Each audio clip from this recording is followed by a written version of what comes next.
अस्सलाम वालेकुम, मैं हूं अमीर अब्बास। 26वीं आईनी तरमीम की मंजूरी के बाद इसका गजट नोटिफिकेशन जारी हुआ, जिसके बाद हुकूमत इसे अमली तौर पर नाफिज करने के लिए कोशा नजर आई। सबसे पहला मरहला यह था कि नए चीफ जस्टिस ऑफ पाकिस्तान के लिए 3 में से एक सीनियर जज का इंतखाब किया जाए। चीफ जस्टिस पाकिस्तान काजी फायज ईसा की जानिब से नए चीफ जस्टिस के लिए 3 नाम खुसूसी पार्लिमानी कमेटी को भिजवाए गए थे। नए चीफ जस्टिस की तकर्रुरी के लिए बनाई गई 12 रुकनी पार्लिमानी कमेटी में शामिल मेंबरान के जो नाम सामने आए, उनमें मुस्लिम लीग नून के ख्वाजा आसिफ, एहसन इकबाल, शाइस्ता परवेज मलिक और सेनेटर आजम नजीर तारड़ शामिल हैं। पाकिस्तान पीपल्स पार्टी की जानिब से राजा परवेज अशरफ, नवीद कमर और सेनेटर फारूक एचनाई कमेटी का हिस्सा है। सुन्नी इत्तेहाद काउंसिल के हामिद रजा, पाकिस्तान तहरीक इंसाफ के गौहर खान और सेनेटर अली जफर, मुत्तहिदा कौमी मूवमेंट पाकिस्तान की राना अंसर और जमीयत उलमा इस्लाम फजलुर रहमान के सेनेटर कामरान मुर्तजा शामिल हैं। याद रहे कि इस कमेटी ने नए चीफ जस्टिस के लिए एक का नाम फाइनल करना है और उस नाम को फिर वज़ीर आज़म को भेजा जाएगा। इस सिलसिले में आज सुप्रीम कोर्ट के नए चीफ जस्टिस की तकर्रुरी के लिए 12 रुकनी पार्लिमानी कमेटी का पहला बंद कमरा इजलास 4 बजे शुरू हुआ, जिसका पाकिस्तान तहरीक इंसाफ ने बॉयकॉट किया था। इजलास में वक्फे के बाद इजलास का वक्त रात 8:30 बजे मुकर्रर किया गया। इस दौरान बैरिस्टर गौहर और साहिबजादा हामिद रजा ने चीफ जस्टिस तय्युनाती कमेटी के इजलास में शिरकत करने से माजरत कर ली। इस तमाम पेशरफ्त के बावजूद हुकूमत और अपोजिशन में सियासी दर्जे हरारत उरूज पर पहुंच चुका है। अली अमीन गंडापुर ने कहा है कि हम इस्लामाबाद दोबारा जाएंगे और डी चौक भी जाकर दिखाएंगे। महमूद खान अचकजई ने कहा कि कल अदलिया पर तनकीद की गई, इल्जाम लगाए गए। एक जज का रास्ता रोकने के लिए सब कुछ हुआ, स्पीकर गैर आईनी इकदाम पर खामोश रहे। उन्होंने कहा कि अदलिया इतनी भी बुरी नहीं, इतना आगे नहीं जाना चाहिए था। यहां पर मार्शल लॉ लगाए गए। कई ऐसे जजेस भी थे जिन्होंने 4 मार्शल लॉ अदवार में भी हक का अलम बुलंद किया। महमूद खान अचकजई ने कहा कि सेनेटर कासिम रोंजू ने यह तो नहीं कहा कि उन्हें जजेस लेकर गए। जिसने कासिम रोंजू को उठाया उनकी तरफ तो कोई उंगली नहीं उठा। इस सारी सूरत हाल पर बात करने के लिए हमारे साथ मौजूद हैं पाकिस्तान तहरीक इंसाफ के रहनुमा, माहिर आईन कानून शोएब शाहीन साहब। बहुत बहुत शुक्रिया शोएब साहब आपके वक्त का। सबसे पहले फरमाइएगा कि इस वक्त कमेटी का इजलास चल रहा है, पूरी कौम मुंतज़िर है। इससे पहले ये तजस्सुस कभी नहीं था, एक तरीकाकार था कि एक चीफ जस्टिस जा रहा है, कल नेक्स्ट सीनियर मोस्ट खुद ब खुद चीफ जस्टिस होगा। कभी ये खबर नहीं बनी पाकिस्तान में। इस वक्त लोगों की नजरें जमी हुई है कि किसका नाम कुर्रा फाल के तौर पे सामने निकलेगा। आप लोगों ने क्यों बायकॉट किया इसका? देखें, पहली बात तो यह है कि जिस अनकॉन्स्टिट्यूशनल आईनी तरमीम जिसको ये कह रहे हैं, इसको आईनी तरमीम नहीं, मैं तो आर्मी तरमीम कहता हूँ, इसके खिलाफ हम सुप्रीम कोर्ट में भी जा रहे हैं, सड़कों पे भी जा रहे हैं, इसके खिलाफ हम वकला तहरीक भी चला रहे हैं। तो हम अगर उसी पार्ट ऑफ दोज प्रोसीडिंग्स हो जाएं जो कि इलीगल एंड अनकॉन्स्टिट्यूशनल है, तो फिर हमारी उसको लेजिटिमेसी देने के मुतरादिफ होगा। हम इसको चैलेंज करेंगे।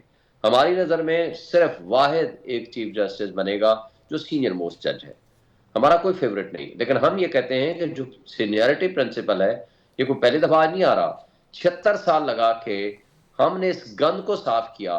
1996 में पीपल्स पार्टी ने, आप माजी में अगर आप जाएं, 20 अपने वर्कर्स लगा दिए थे मुख्तलिफ नहीं, पहले 96 में 20 अपने वर्कर्स लगाए थे। फिर उसको जजमेंट आई अल जिहाद ट्रस्ट केस में, उन्होंने कहा नहीं, ये सारे प्रिंसिपल्स तय कर दिए, इस तरह नहीं होगा, मीनिंगफुल कंसल्टेशन होगी, सीनियरिटी प्रिंसिपल होगा, सारी चीजें। फिर इन्होंने उसी वक्त उसी जमाने में सजाद अली शाह को चौथे नंबर से लगा दिया सुप्रीम कोर्ट के चीफ जस्टिस। फिर 98 में मलिक असद जजमेंट आई, उन्होंने कहा कि नहीं, ये नहीं होगा। जो senior most chief justice of political parties उसका हिस्सा थी, और उसके बाद वो दिन, आज का दिन, ये प्रिंसिपल फॉलो हो रहा है। और अब इन कठपुतलियों को, बेईमानों को, चूंकि ये लग रहा है कि इलेक्शन फ्रॉड सामने आएगा, इनकी जो जाली तरीके से इलेक्शन कमीशन जैसे करप्ट इदारे से इन्होंने मिली भगत करके जाली एक कागज का टुकड़ा उठाया हुआ है, जो 1-1 लाख वोटों से हारे हुए हैं और वहां वो मुसल्लत हैं, उनको कहीं खुल ना जाए, और वो उन्होंने बैठ के इस तरह की बना दी ताकि कैंगरू कोर्ट्स के जरिए, और हमारा उनको जो निजाम इंसाफ है उसके ऊपर, चुके उनसे उनको खतरा था कि कोई इंडिपेंडेंट जज ना कोई फैसले कर दे, तो उन्होंने कहा कि हम अपनी मर्जी के जजेस लगाएंगे और सिर्फ नुकसान इस वक्त नहीं होना कि सीनियर मोस्ट 3 जजेस में से किसी को लगाएंगे या चौथे को लगाएंगे या पांचवें को लगाएंगे। हमारा मुत्तफिक का फैसला है, सिर्फ हमारा नहीं, वकला का, पूरी सिविल सोसाइटी का, पूरी आवाम का, कि हम सिर्फ एक बंदे को चीफ जस्टिस मानेंगे जो सीनियर मोस्ट होगा, नंबर 1। अच्छा, नंबर 2, यहाँ पे अगर अगर अगर का तो तलाक नहीं होता, ये चेंज जाए कि बंदे उठाए, बीवियां उठाई, बच्चे उठाए, बेटियां उठाई, बेटे उठाए, सेनेटर उठाए, एमएनए उठाए, जाकर के उन्होंने वहां जाकर के आईनी तरमीम करा ली। आज मेरे साथ, अभी आपके सामने कासिम साहब का इंटरव्यू छप चुका, हाँ। अभी मेरे साथ ही डॉक्टर जरका, हमारी सेनेटर, उसने जावेद चौधरी के प्रोग्राम में आकर के खुद खुल के बताया कि मैं अंडर कस्टडी थी, मेरे बेटे को अगवा कर लिया, वो डिसेबल्ड बच्चा है, तो मैं मजबूर थी और मैं उसके बावजूद मैं वोट नहीं देना चाहती थी। बट जो कुछ उसने बताया, तफसीलात बताई, एक एक बंदा आप सामने आपके आ रहा है। तो इस तरह की कभी कोई आईनी तरमीम हुई है? ठीक है, और इस तरह की आईनी तरमीम के जरिए शेख साहब इस वक्त अब जो इस वक्त सूरत हाल है ना, उस पर मैं कुछ सवाल करना चाहूंगा। आप कह रहे हैं कि वकला सिर्फ सीनियर मोस्ट शख्स को चीफ जस्टिस देखना चाहते हैं, यानी मंसूर अली शाह। तो हुकूमत अगर मंसूर अली शाह को चीफ जस्टिस बना देती है, चूंकि इख्तियारात तो वो चीफ जस्टिस से ले चुकी है और बेशतर इख्तियारात जा चुके हैं आईनी बेंच के पास, तो वो आप वकला का मुंह बंद करने के लिए, तहरीक इंसाफ का मुंह बंद करने के लिए, नाकदीन को चुप करवाने के लिए मंसूर अली शाह को चीफ जस्टिस बना देते हैं। इख्तियारात तो उनके पास नहीं होंगे, और जो तरीकाकार इन्होंने इख्तियार किया है आईनी तरमीम में चीफ जस्टिस लगाने का, वो तरीकाकार भी वहीं का वहीं मुतनाज़ रहेगा, आईनी बेंच भी बन जाएगा। तो आप फिर क्या करेंगे अगर मंसूर अली शाह लग जाते हैं? देखिए, मंसूर अली शाह लग जाता है तो एक पॉइंट हमारा क्लियर हो जाता है। हाँ। लेकिन जो इन्होंने बेईमानी उस आईनी तरमीम में कर रखी है, उसको तो हमने चैलेंज करना ही करना है। वो for all time to come ये बेईमानी का रास्ता रोकना है हमने।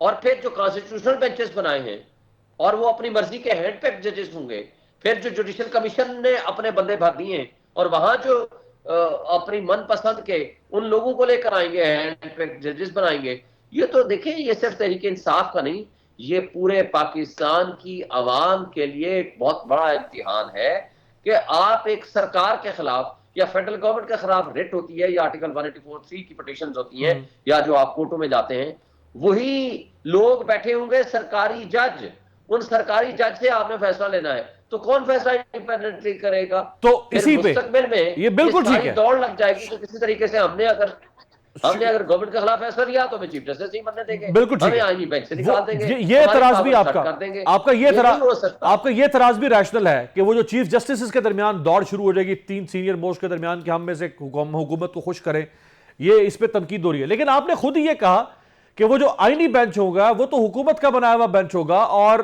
हुकूमत के खिलाफ दरख्वास्त उसके पास जाएगी। तो हुजूर वाला, जो आप चैलेंज करने जा रहे हैं इस आईनी तरमीम को, वो आईनी तरमीम भी तो उसी अब कॉन्स्टिट्यूशनल बेंच के पास जाएगी। वो चीफ जस्टिस मंसूर अली शाह, याहिया अफरीदी, मुनीब अख्तर, उनके पास नहीं जाएगी, वो तो वहां जाएगी और वो इसी तरमीम की वजह से बेंच बना होगा।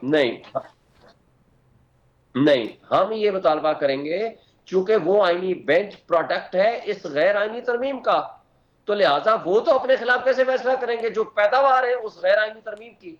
तो उसका हमारा मुतालबा होगा कि फुल कोर्ट बनाएं, फुल कोर्ट बैठे। अगर ये साबित हो जाता है कि ये कॉन्स्टिट्यूशनल जो अमेंडमेंट है ये जोर जबरदस्ती की है, ये साबित हो जाता है कि ये फॉर्म 47 के ये ड्यूली इलेक्टेड ही नहीं थे, ये साबित हो जाता है कि नेशनल असेंबली और सेनेट इनकम्प्लीट था, ये साबित हो जाता है कि आपने सुप्रीम कॉन्स्टिट्यूशन के बेसिक स्ट्रक्चर को छेड़ दिया है, ये साबित हो जाता है कि आजाद अदलिया के ऊपर हमला है, तो वो सारी की सारी कॉन्स्टिट्यूशनल अमेंडमेंट खत्म होगी। जब वो खत्म हो जाएगी तो कॉन्स्टिट्यूशन बेंच तो बाहर आ ही नहीं, क्योंकि कॉन्स्टिट्यूशन बेंच जो प्रोडक्ट है आप इस इलीगल काम की, वो कैसे सुनेगा?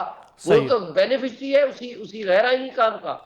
तो लिहाजा तो फिर शोएब भाई फिर ये फरमाए, मुतालबा करेंगे शोएब साहब ये फरमाए कि देखिए आइन में जो अब तरमीम की गई है उस तरमीम की रूह से जितनी भी 184, 85, 86 की पिटीशन होगी वो जाएंगी आईनी बेंच में। आप ये कह रहे हैं कि चूंकि ये पिटीशन ही आईनी बेंच के खिलाफ होगी तो ये फुल कोर्ट में जाएगी, तो फुल कोर्ट का फिर फैसला चीफ जस्टिस करेंगे जो भी अब बनेंगे, तो वो चीफ जस्टिस तो फिर फुल कोर्ट बना के आइन के खिलाफ नहीं चले जाएंगे, क्योंकि आइन कह रहा है कि आईनी बेंच में भेजो, खुद नहीं सुन सकते। तो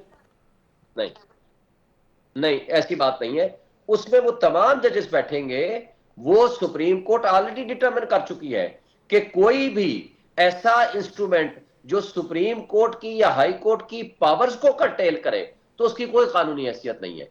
कॉन्स्टिट्यूशनल कोर्ट पाबंद है to preserve the constitution, they are under oath. अगर कॉन्स्टिट्यूशन के ऊपर भी हमला हो जाए, एब्रोगेट हो जाए या कुछ इस तरह की हरकत हो जाए, कोई फर्ज करें कल डाकू उठ के बैठ जाएं असम्बली के अंदर, पार्लियामेंट के अंदर, वो आइन तरमीम कर दें, तब्दील कर दें, और वो मुंह पे बंद किया हुआ हो, वो कहें जी हम ये फलां एमएनए हैं और फलां सेनेटर हैं, तो क्या ये पाबंद हो जाएंगे?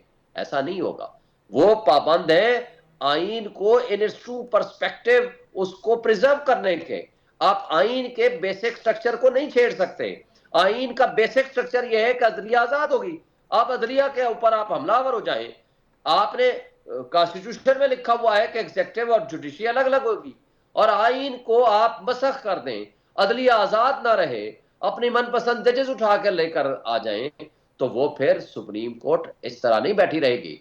वो कोई रबर स्टैंप नहीं है कि वो इस पार्लियामेंट की तरह रबर स्टैंप नहीं बन जाएगी। वो अपने आजादाना फैसले करने की मजाज होगी, और वो इस अनकॉन्स्टिट्यूशनल अमेंडमेंट्स हुई है उसको सेटिसाइड कर सकती है, उसको अल्ट्रा वायरस डिक्लेयर कर सकती है। और फिर सिर्फ हमने यहीं तक नहीं रहना, हमने स्ट्रीट्स में भी जाना है। सिर्फ हमने बतौर पीटीआई नहीं, हम वोकला ने, सिविल सोसाइटी ने, अवाम ने बाहर निकलना है। तो क्योंकि इस वक्त अवाम के 25 करोड़ लोगों के हुकूक के ऊपर गासिबान कब्जा है। आप चले, चूंकि आप वकील भी हैं, तो मैं अब एक समय के लिए जरा तहरीक इंसाफ का हैट साइड पर रखिए, जरा वकील वाला हैट पहन के जवाब दीजिएगा कि ये तो 1.5 माह से हम जानते हैं कि हुकूमत बज़िद थी, तुली हुई थी कि वो हर हाल में ये आईनी तरामीम लाकर रहेगी, और उसके लिए भाग दौड़ आपकी पार्टी भी उस मौलाना साहब के साथ मुशावरत में, हुकूमत में मुशावरत में नजर आ रहा था कि आजकल में होना ही होना था 25 से पहले। तो फिर वकला इंतजार कर रहे थे कि ये पहले हो जाए, फिर हम इसको रिवर्स करवाने की तहरीक चलाएंगे। तो बेहतर नहीं था कि अगर ये गलत होने जा रहा था तो आप होने से पहले इसको रोकते? किसी चीज को अंडू करना ज्यादा मुश्किल होता है, उसको होने से रोकना आसान होता है। देखें, हमने उस वक्त से ही तहरीक का आगाज कर दिया है। पिछले महीने 19 सितंबर से हमने सबसे पहला ऑल पाकिस्तान लॉयर्स कन्वेंशन रखा लाहौर में, लाहौर हाईकोर्ट बार की ज़ेर सदारत, इस्लामाबाद में रखा, पेशावर में रखा, कराची में रखा, और इट इज गोइंग ऑन। और हम यौम निजात मनाने जा रहे हैं 25 तारीख को काजी फाइसा के जाने पे। इस तरह जो टिश्यू पेपर की तरह उसको यूज करके जिस तरह गवर्नमेंट ने फेंका है, बाकी जजेस के लिए ये निशान इबरत है कि अगर आप इस तरह इस्तेमाल होंगे, नाइंसाफी पर मबनी फैसले करेंगे और अपनी जात की एक्सटेंशन के लिए या कॉन्स्टिट्यूशन कोर्ट के सरबराह बनने की कोशिश करेंगे, तो आपका अंजाम यही होगा कि ना वसाल सनम, ना खुदा ही मिला, ना वसाल सनम। और ये इस तरह ये बाकी जजेस के लिए भी एक निशान है। और लेकिन हम पूरे पाकिस्तान, इस्लामाबाद में 3000 से ज्यादा वकला शरीक हुए और पूरे पाकिस्तान की तमाम बार ये फैसला किया है कि हम इस तरह की किसी गैर आईनी इक़दाम की ना सिर्फ हिमायत करेंगे, ना किसी को बतौर चीफ जस्टिस एक्सेप्ट करेंगे, एक्सेप्ट सीनियर मोस्ट जज मंसूर अली शाह साहब, और ना ही हम इस तरह की कोई गैर आईनी बेंच, जिसका नाम ये आईनी बेंच बना रहे हैं, हम उसको एक्सेप्ट करेंगे। हम यहाँ आइन की बालादस्ती। बहुत बहुत शुक्रिया, बहुत बहुत शुक्रिया शोएब शाहीन साहब, पाकिस्तान तहरीक इंसाफ के ऑनरेबल मरकजी सीनियर रहनुमा हमारे साथ मौजूद थे। एक ब्रेक पे जाते हैं, ब्रेक से वापसी पे नदीम अफजल चंद पाकिस्तान पीपल्स पार्टी के रहनुमा हमारे साथ होंगे स्टूडियो में। उनसे जानेंगे कि पीपल्स पार्टी पर जो इल्जाम लग रहे हैं, खासतौर पर बिलावल साहब के ऊपर, कि उन्होंने किस तरीके से इस तरमीम को मंजूर करवाया। ब्रेक के बाद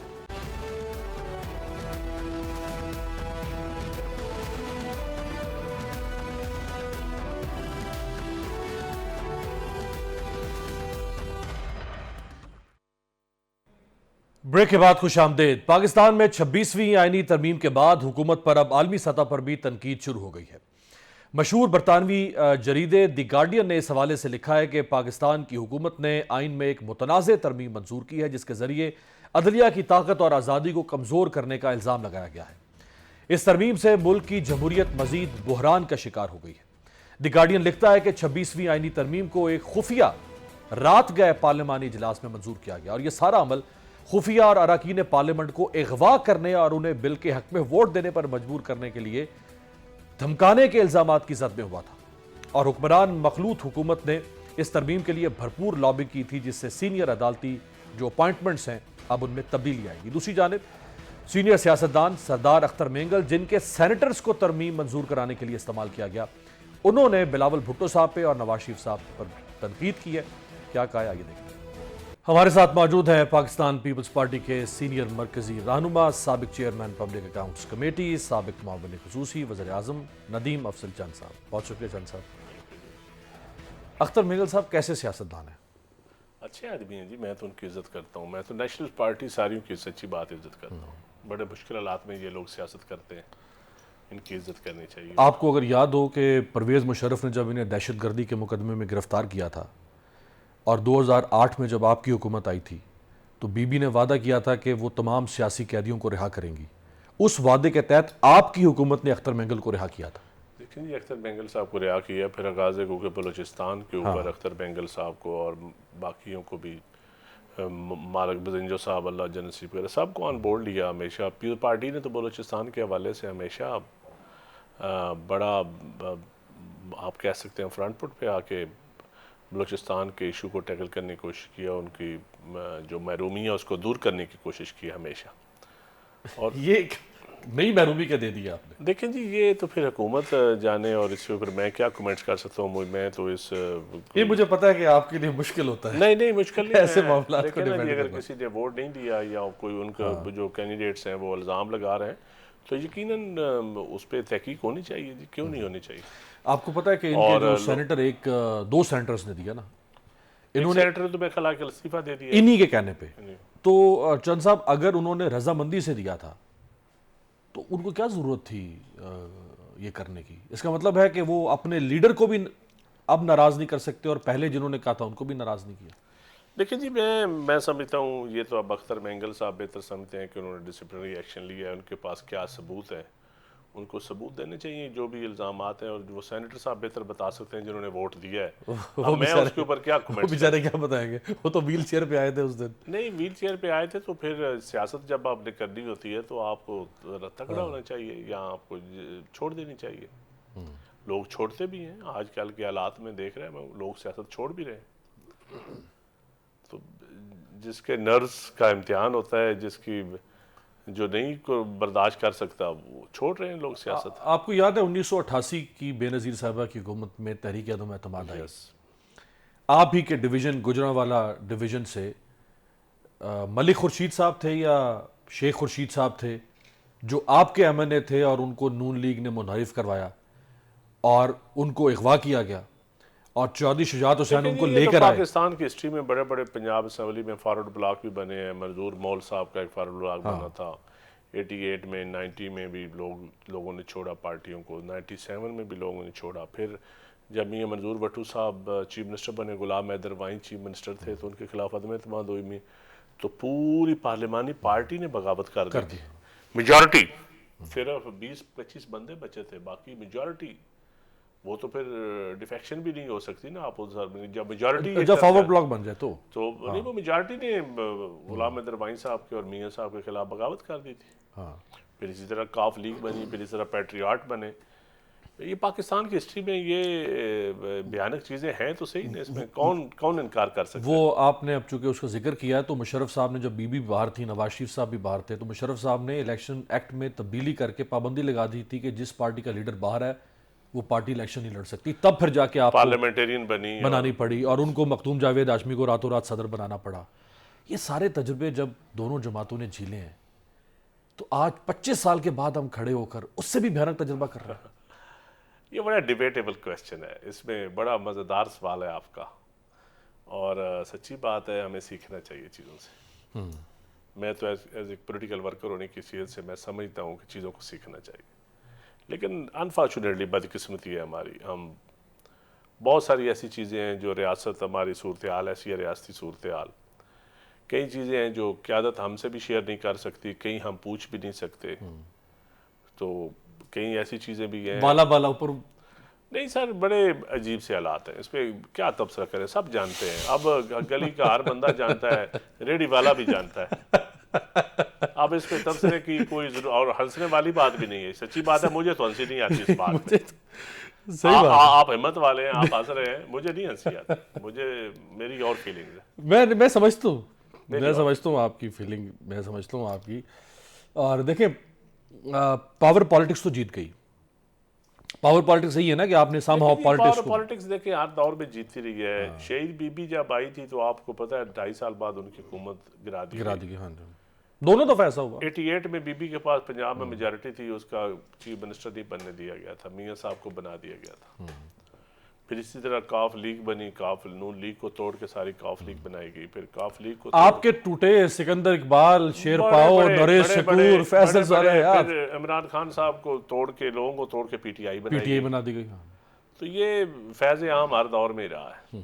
फैज तो नहीं है, लेकिन फैज आम ही है ना, फैज नहीं है तो आम होगा। चले, वो जमाने में वो जनरल जमीर थे, फिर जनरल फैज आ गए। अब देखें, अब देखना यह है कि हम इन चीज़ों से निकल कैसे सकते हैं, असल क्वेश्चन ये है। तो मेरे ख्याल में पॉलिटिकल जमातों को सोचना चाहिए। कल बिलावल साहब ने जब स्पीच की थी तो उन्होंने पीटीआई को भी मुबारकबाद दी थी, और यकीन जानिए इलेक्शन के बाद भी मैंने ज़ाती तौर पे भी और बहुत सारे पीपल पार्टी के लोगों ने कोशिश की कि पीटीआई वापस धारे में आए एट एनी कास्ट। उसको हर सूरत हम सिस्टम के अंदर लाएं। बेशक उनका लीडर के साथ जेल है, वो केसेस हैं, जो भी हैं, लेकिन चीज़ों को जब आगे चलेंगे, जब पॉलिटिकल लोग आपस में बैठेंगे ना, हर चीज़ का हल निकल आता है। लेकिन अभी भी मैं समझता हूँ पीटीआई ने अपॉर्चुनिटी मिस की है पॉलिटिकल डायलॉग की। देखें, मौलाना फजल रहमान साहब से डायलॉग उन्होंने की, अब एक विंडो तो ओपन हो गई थी। हाँ, सही, बिल्कुल सही। अब उनको मैं समझता हूँ कि पीपल पार्टी के साथ या नून लीग के साथ बातचीत करते, और बेशक एस्टैब्लिशमेंट से भी बातचीत करनी थी तो थ्रू पॉलिटिकल पार्टीज करें। वो तो उन्होंने मैंडेट दिया था, तो महमूद अशरफी को। तो देखिए, मेरे ख्याल में ये ऐसी चीज है कि जिसके ऊपर आइंदा भी उनको करना पड़ेगा, इसके बगैर चारा नहीं। लेकिन चंद साहब, आप ये देखें ना कि पॉपुलैरिटी जितनी मर्जी आपकी रहे, पॉपुलैरिटी आप तब भी है, लोगों ने तो आपको वोट दिए, सही है, क्या आप सीटें जीत सके? नहीं। लोग आपके फेसबुक सोशल मीडिया पे तो लोग आपके लिए हैं, लेकिन सड़कों पे लोग नहीं निकले आपके लिए, ये हकीकत है। लोग पंजाब से तो बिल्कुल नहीं निकले। चंद लोग, एक हल्के के लोग भी 5,000 1 लाख वोट लेता है बंदा, तो 5,000 बंदा भी नहीं निकला यार, कमाल करते हैं। किधर लोग निकले? नहीं निकले। लोग क्यों मारे खाएं, लोग क्यों सख्तियां बर्दाश्त और बार बार क्यों निकले? और फिर अशराफिया के लिए जब वर्कर को इक़्तिदार में कुछ नहीं मिलता तो वो इक़्तिदार में वर्कर को बेचारे को क्या अहमियत मिलती है? तो हमारे वर्कर का है, मौजें दूसरे करें। लोग अब बाहर किधर हैं आज? वो शहजाद अकबर, रज़ाक दाऊद, आज वो खुसरो परवेज, वो जो जीनियस मॉडल एक गिना करते थे खान साहब, खुसरो परवेज तो बिल्कुल गायब। किधर है सारे लोग? दौलतमंद सरमायादारों की लौंडी बनी हुई है ये सियासत, माजरत के साथ। तो इस सियासत को आप एक तरफ, लेकिन चंद साहब, अब आप छेड़ते हैं, फिर मुझे भी कुछ ना कुछ पूछना आप पड़ता बोले। है। आप ही के साथ ही हल्के में चौधरी जाफर इकबाल नून लीग के एमएनए रहे, उनको टिकट नहीं दिया उनकी पार्टी ने, और एक इंपोर्टेड कैंडिडेट को जो साबिक एयर चीफ के भाई थे उनको टिकट दे दिया। एयर चीफ का भाई था, तो फिर वर्कर भी तो उसके साथ भी, जो अगर आ रहा है बेचारा मेहनत करके, उसको भी के साथ क्या हो रहा है? पॉलिटिकल पार्टीज तो वर्कर ऐसी पॉलिटिकल पार्टीज में क्यों रहते हैं? चोरी मतलब फिर क्यों रहते हैं उनके साथ? छोड़ दें, उनका छोड़ना हक बनता है। जो पॉलिटिकल पार्टीज आपका तहफ़्फ़ुज़ ही नहीं कर सकती, उसमें रहने का क्या जवाब है? और खान साहब का सबसे बड़ा फेलियर क्या है? उनके वर्कर की उन्होंने हिफाजत नहीं की। जब वो वज़ीर आज़म बने तो वर्कर उनको मिल भी नहीं सकता था। मैं खुद आप तो साथ, मैं उनको कहता था वर्कर को मिले। और इजाज ये जो फरत है, हाफिज फरत का वाकया कभी हाफिज फरत से पूछ लीजिए, अरशद दाद से पूछ लीजिएगा। अरशद दाद सेक्रेटरी जनरल, अरशद दाद जी बिल्कुल आपके बड़ा क्रेडिबल ओवरसीज के लिए थे। नहीं, अरशद दाद साहब सेक्रेटरी जनरल भी रहे हैं पार्टी के, पीटीआई के। ऊपर तो पावर कैप्चर हो गया, लीड कैप्चर हो गया। देखें, ये फिर जब पॉलिटिकल जमातों के अंदर वर्करों की आवाज़ें कम होगी तो फिर ऐसे मसाइल होते हैं। चंद साहब, आप ही के दौर में जब आप इमरान खान साहब के साथ थे तो सादिक संजरानी वाला मामला हुआ। वोट कम थे, डब्बे में से ज्यादा निकल आए। पीपल्स पार्टी खान साहब वज़ीर आज़म थे, कैमरे पकड़े गए मुस्तफ़ा नवाज ने और डॉक्टर मुशद्दिक मलिक ने। तो क्या खान साहब ने एक्शन लिया? नहीं लिया। कुछ सीखा उस चीज से? नहीं लिया। तो फिर भुगते हैं आज। तो आज फिर जो उस वक्त विक्टिम थे सारे भुगतेंगे। अब वो यूजरपर बन रहे हैं। देखिए, यूजरपर एक सख्त लफ्ज है। मैं समझता हूँ कि पॉलिटिकल क्लास जो है इसको सीखना चाहिए अल्टीमेटली, खान साहब हो कोई भी हो, अगर आज भी नहीं सीख रहे वो तो वो गलत कर रहे हैं। और मुझे तो मेरी समझ से नहीं आता कि वो पॉलिटिकल, क्योंकि मैं तो इन सारे लोगों को जानता हूँ, मैं इनके अंदर 3 साल रहा हूँ, मेरी इनसे डिबेट हुई है। ये जितने डेमोक्रेट हैं मुझे वो भी पता है, जितने ये डेमोक्रेसी पे बिलीव करते हैं मुझे वो भी पता है। एक एक को बिठा ले, मैं डिबेट करने के लिए तैयार हूँ। जो कैबिनेट मेंबर कम से कम थे तो कैबिनेट के अंदर उनकी क्या राय होती थी, एक एक तारीख पे एक एक वाकया पे मैं उनकी राय बता सकता हूँ। तो ये फिर पॉलिटिकल जमातों को ट्रेनिंग लेनी चाहिए, डेमोक्रेसी पे बिलीव होना चाहिए। और अब तो जमहूरियत है ही भी बड़ी कमज़ोर, सच्ची बात है, कोई स्ट्रांग जमहूरियत नहीं है।